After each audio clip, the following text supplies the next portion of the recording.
Hello, everybody. Well, welcome to our second installment of our Magic the Gathering series here. In the first one, we kind of went over the basics of what the game is.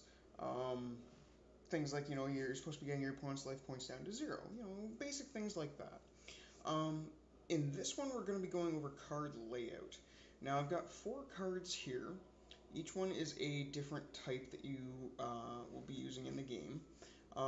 And they kind of have slight differences in how they're laid out.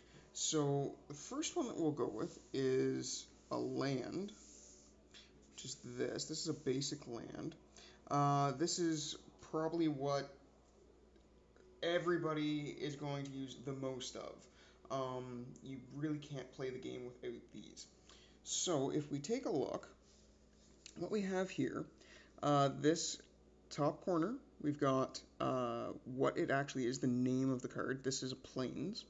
We have its type, so it's a basic land, and subtype is, again, a plains.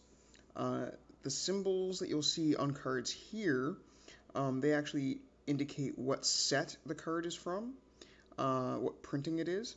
So this set, for anybody who's interested, is actually Kaladesh.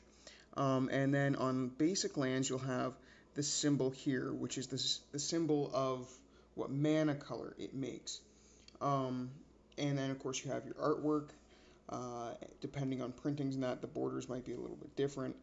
But the main things that you need to know to be able to use a basic land and understand what it is that the card type, the subtype, and the name. That's that. So there's your first one. Next one is a creature card. Okay, so just like the basic land, what you've got is you've got your name up here. It's always in the top left. So this one is Marionette Master. The top right here, these numbers and symbols. This is actually the converted mana cost, is what they call. This is how much you need of mana, or sometimes land, depending on if you have cards that give you extra mana or not. But how much you need to pay, basically, to be able to get this card out and into play.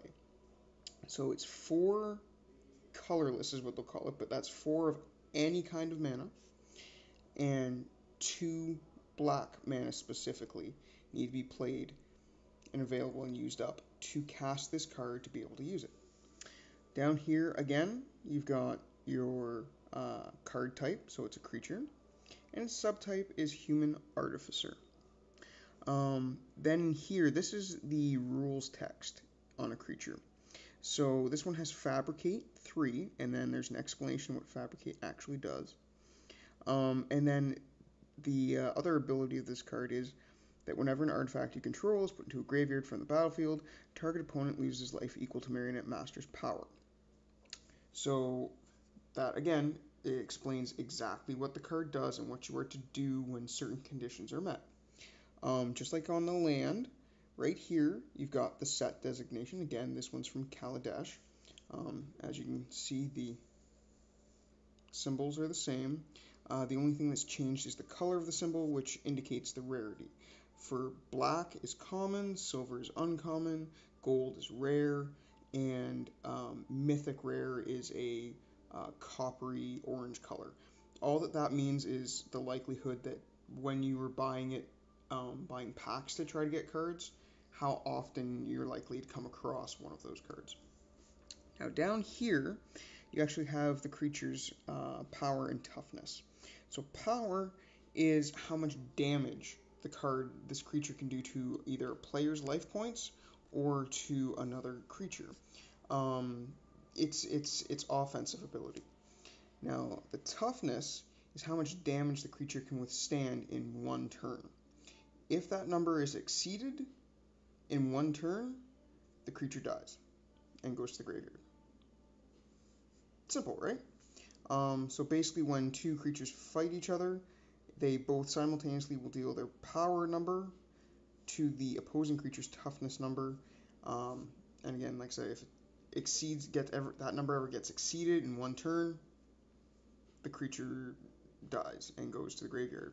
End of turn, all damage is removed from creatures, and they start all over again with trying to have that number exceeded to be able to go away. And again, you've got the artwork. The borders can change depending on what printing and what set they're from. Otherwise, yeah, this is just a simple black creature. Now we're on to non-creature spells. So just like the other two, you've got the name, so Servo Exhibition. You've got the mana cost, so this costs one colorless or one of any color mana and one white mana specifically, so a cost of 2 all in all. Obviously artwork, set designation, which just like all the others is from Kaladesh. This is actually all these cards are out of one deck that I have, which is built around servos and from the Kaladesh sets. You have the subtype. Actually, not subtype. The type of card. In this case, sorcery. There is no subtype. For non-creature cards, you might see enchantments. You might see instants, sorceries, artifacts. There might be special ones just for certain sets that they'll print. But again, basically you'll see that it doesn't say creature here, so it is a non-creature spell. Another tip-off is if you look down here, there is no power and toughness number, again making it a non-creature spell. So then you've got the actual effect, the rules text here. Create 2 1/1 colorless servo artifact creature tokens. That's all this card does. What this is, you'll see that the font is a little bit different and it's got quotations. That's what's known as flavor text. It's something that's there to bring the card more into the set, more into the thematics and the story that they were going for that was happening in that set. This one, obviously, you can read it there. The judges really put them through their paces, but they prevailed. I think they even impressed head judge Tezzeret. If you read the stories that are out there, the Magic storyline, that makes a lot more sense. At the time, there was a huge inventors fair that was very important to the plot that was going on. So this just references the fair and what was happening at the time. Other than that, that's all there is to a non-creature spell. And again, you've got the borders, which can change based on printing. And obviously, this is a white card, so the border is white versus this black one, which is black. This deck is a black-white deck. So I don't have any other ones in here that are green, red, or blue, but same thing holds true. The borders will change. Now, the final sort of type of card of layout is this. This is a token. So in this instance, it's a creature token. They aren't always creature tokens. The only thing here is this card does not actually go into a deck. This is put off to the side for when an effect creates a token and brings it in from outside the game. Such as Servo Exhibition. Create 2 1/1 colorless Servo artifact creature tokens. That's what this is. It is if you look, it's a token artifact creature. That's its type. Subtype Servo. So it says right in it, it is a creature type. So therefore, or a creature. Therefore, it is a creature token. It's a 1/1, so 1 power, 1 toughness, made in Kaladesh.